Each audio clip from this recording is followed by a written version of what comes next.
Alam nyo ang sagot sa pangangailangan ng sanglibutan? Naririyan pa ba tayo? Ang salita ng Diyos.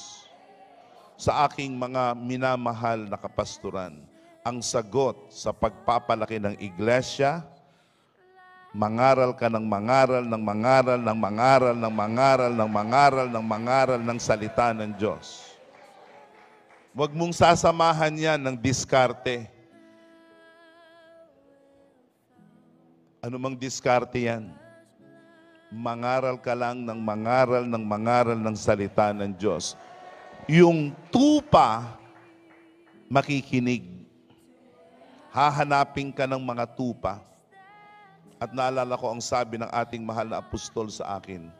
Ang sabi niya, alam mo anak, yung mga tupa, hindi na kailangan ng maraming salita yan. Kaunting salita lang yan. Pag yan ay tupa, susunod yan.